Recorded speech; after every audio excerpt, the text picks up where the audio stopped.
If you're a fan of James Bond, you probably know the first actor to ever portray the character on screen was Sean Connery. The first 6 Bond movies, featuring Sean Connery as the leading man, set the standard for 007 as an impeccably dressed man. Although these movies are from the 60s and 70s, there are a lot of style lessons that we can learn from them today. So what I'm going to do in this video is show you 3 Sean Connery James Bond outfits and give you some suggestions for how you could bring them up to date. We'll cover a suit look, a business casual look, and a casual outfit. This way you can dress like the real James Bond, whatever the occasion. Let's start off with this iconic 3-piece suit from Goldfinger. So here he is wearing a mid-grey Prince of Wales check suit that was made by his go-to tailor on Savile Row. The suit has a couple of features that are quite distinctive of its time, and you can either choose to keep them or update them. Notice that the trousers are pleated, and the fit of the jacket is more structured, especially around the shoulders and the chest. You can order one made to measure for $2,675.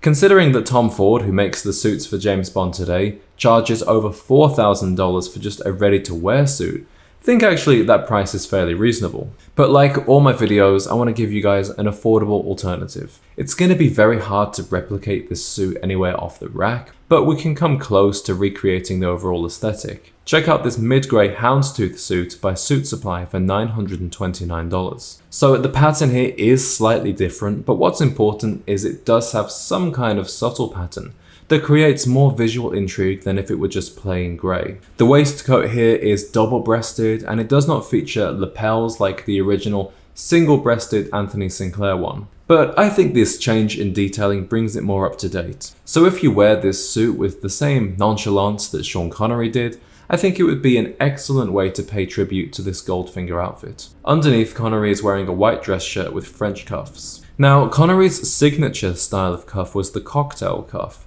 a pretty unusual type of shirt cuff that is a double cuff but it has a button closure. But in this look, he is wearing a regular dress shirt with French cuffs and a spread collar. For a modern equivalent, Brooks Brothers makes these kind of shirts with Supima cotton, which has a slight stretch to it for added comfort. This one is $118, and like all the products in this video, you will find the link in the description. Now let's take a look at the accessories and the shoes. Connery is wearing a slim navy necktie made of knitted silk. One thing that both the original Bond and Daniel Craig have in common is they don't like flashy neckties. They go for something either plain or with a very subtle pattern. You can find a good modern equivalent to this tie at J. Crew for $70. Also like Daniel Craig, Connery preferred a white pocket square in a simple presidential fold. If you don't have one of these already, you can find an affordable white linen pocket square at Tie Bar for just $14. As for his cufflinks, Connery is wearing a pair of plain gold rounded square cufflinks. The brand Ota offers a really good version of these for $55. And that just leaves his shoes. Now we don't get the greatest look at his shoes in this scene, but we can see that he's wearing a pair of black derbies. His have just 2 eyelets, which is pretty rare to find.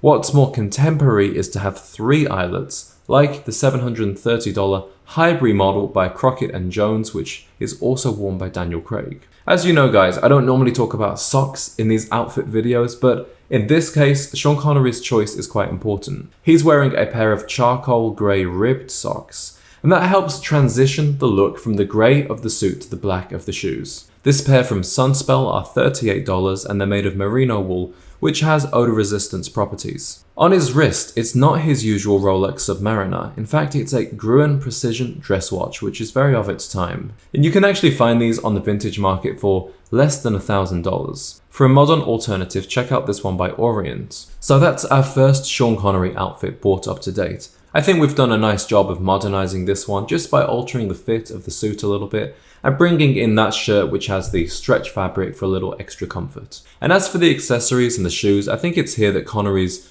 timeless taste really shines through. Because there's just nothing that needs doing. You could wear these exactly the same in 2024. Next, we're going to move on with a slightly more casual outfit that's actually one of my favorite Bond looks of all time. This outfit is from Goldfinger, worn by Bond while he is being pursued through the Swiss mountains. At a first glance, you might think Connery is wearing a suit, but he's not. So let's start off with the jacket. What could be more fitting for the Scottish actor than tweed? Connery once again turned to his trusty tailor Anthony Sinclair for this piece. and you can buy a replica yourself today for $1,525. Now, at a glance, this one from Charles Tyrwhitt for $399 looks very accurate. You know, the cut of the jacket is a little bit slimmer and the jacket is shorter, which helps modernize it, but this one's not actually made of tweed, just regular wool. Some of you purists out there may know that Connery is actually wearing what's known as a hacking jacket. These jackets have a history in horseback riding, and therefore they have some subtle, unique details. But to try and find an authentic hacking jacket these days is going to be a real headache, so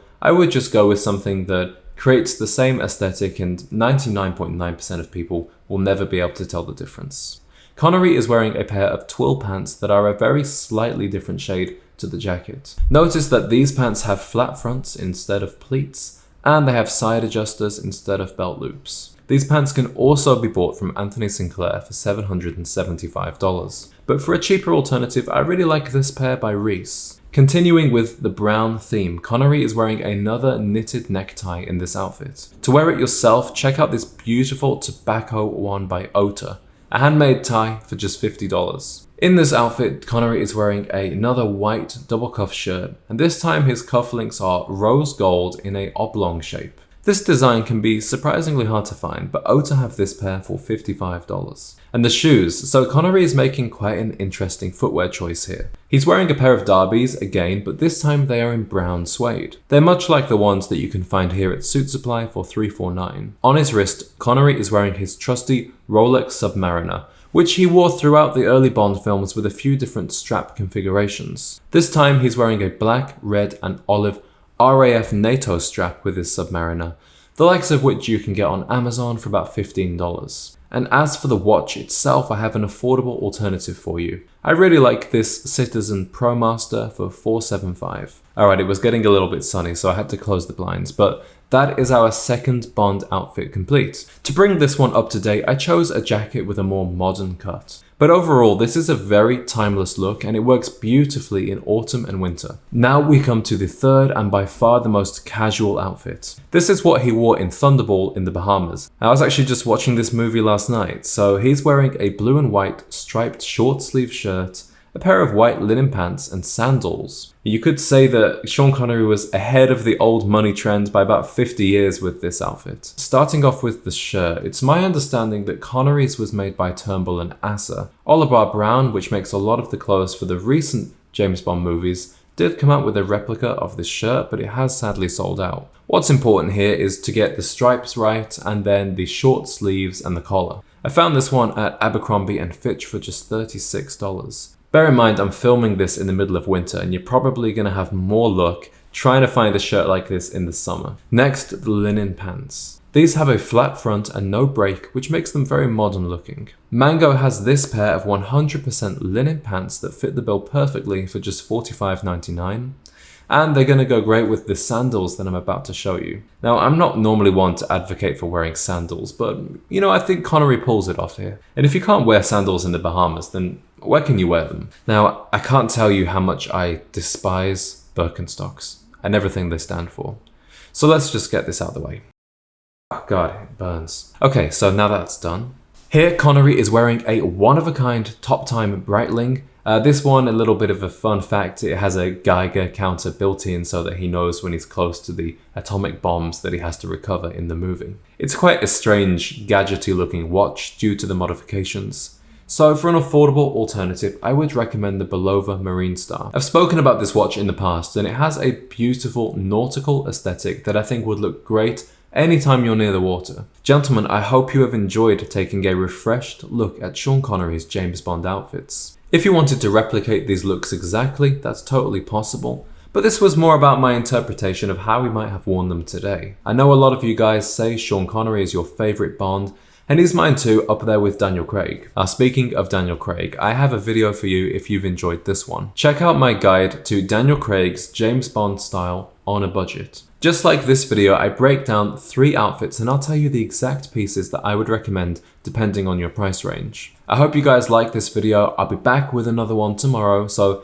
hit the subscribe button if you want to see that too.